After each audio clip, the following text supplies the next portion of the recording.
Well, it's a Thursday morning here on the AM Show. I'm Benedict Host. Welcome to the sports segment. We go straight into the stories. And Deputy Sports Minister Perry Okujoto says Black Stars coach Kwesi Appiah has the full backing of government as well as the normalization committee to end the country's long wait for an African title. Now, Coach Kwesi Appiah, despite winning 3 and losing 1 in the AFCON qualifiers, has been criticized, with many suggesting he's not fit to lead Ghana to the tournament. But Perry, who doubles as vice chairman of the Black Stars Management Committee, says they are fully behind Coach Appiah to end the country's long wait for the African title.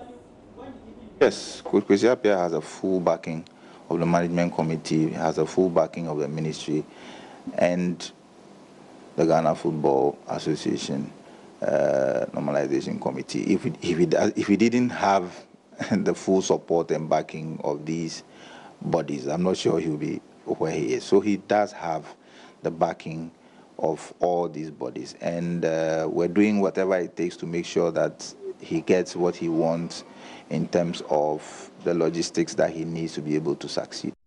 Well, and for the first time in the history of the AFCON, 24 teams will compete for the coveted trophy, and Perry thinks the change in the tournament format will make things difficult, but insists they will give the team the needed motivation and preparation to participate well. Now is a bigger competition, and it tells you that African football is growing. It tells you that no nation is now an underdog when it comes to African football. In some years past, when you heard the name Ghana, everybody, would cringe, because Ghana is a huge football nation. We are still a huge football nation. However, it tells you that other nations who are smaller football nations have also stepped up to the plate and are willing to give us a run for our money. You saw the game we played with Mauritania yesterday. I don't think people would sort of say Mauritania is a big football nation, but they played well. They showed that they were formidable. We won the game, yes, but they showed that they were also a formidable side. And that is why, for us, it is good to expose the team to even the teams that people see as underdogs. You cannot predict some of these things. So we're looking forward to a more competitive Cup of Nations, more teams. It tells you that the group dynamics are going to be very interesting.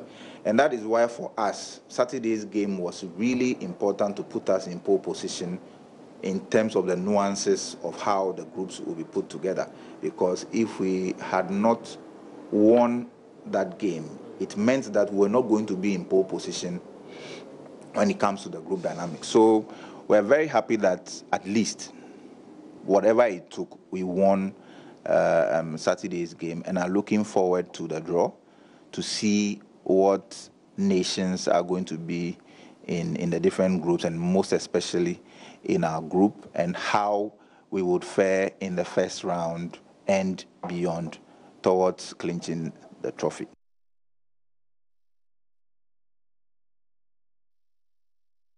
Away from football, President Nana Addo Dankwa Akufo-Addo has fulfilled his promise by handing over a brand new Toyota Corolla to IBF lightweight world champion Richard Comey. Now, the presentation was done by the Deputy Sports Minister at the Accra Stadium yesterday, and excited Comey thanked the President, that's Nana Addo Dankwa Akufo-Addo, as well as the Sports Ministry, and promised to do more for the country. I'm highly impressed. I'm highly honored, So what are you saying to the new chap, the new kids who want to follow your footsteps? Yeah, like I said, they should keep on working hard. They should be humble and respectful. And if the Muslims or Christians, they should always pray to their God and then just do what they have to do and then listen to advice. And with that, I think they can also achieve this feat. And it's an amazing feeling right now. Words cannot express how I feel at this very moment. Is boxing an easy thing? Well, yeah, it is when you train hard, when you are very disciplined. But if you really mess up with it, it's gonna mess you up as well. When is going to be your next fight? Do we know? Very soon, as I'll be moving out of this country shortly, and yeah, man, very soon. I think before the end of next month, I'll know who I'll be fighting. I'll know who and when I'll be fighting. So pretty soon. Yes, and it is what it is. Richard Comey receiving the brand new Toyota Corolla from government. Well, Deputy Sports Minister Perry presented a car to Comey. He had this to say after the presentation.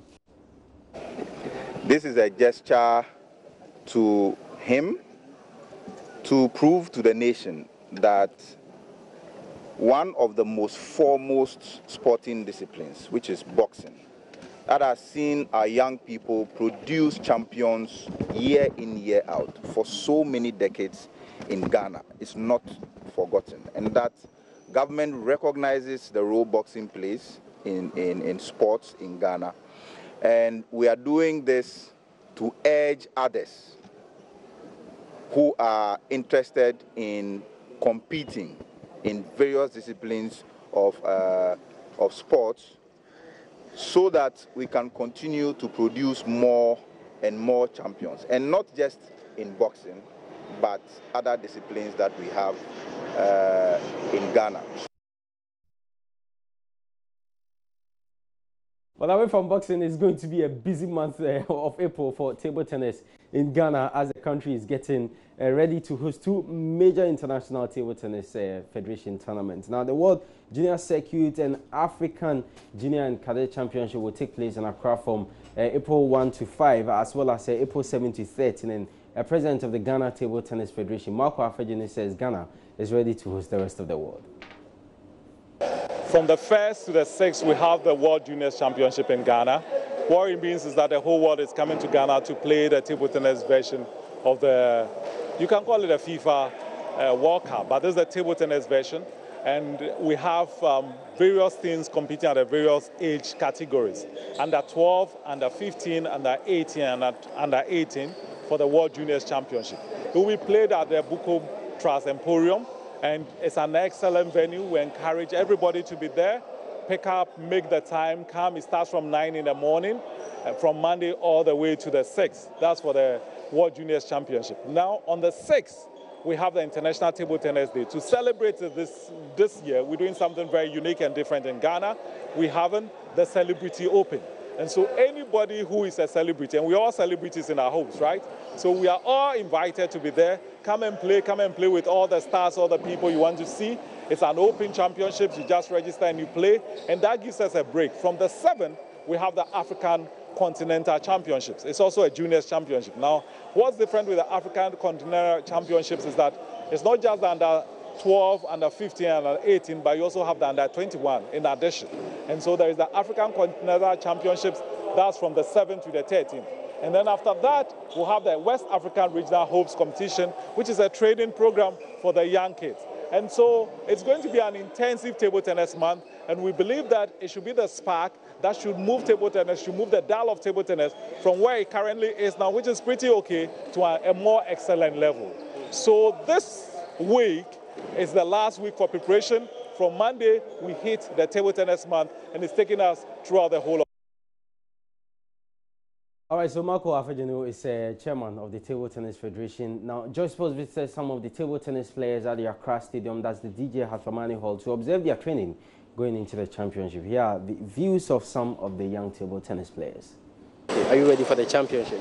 Yes. Which age category are you playing? Under 12. Under 12. I've been told that you are the champion. What should we expect from you when the competition begins?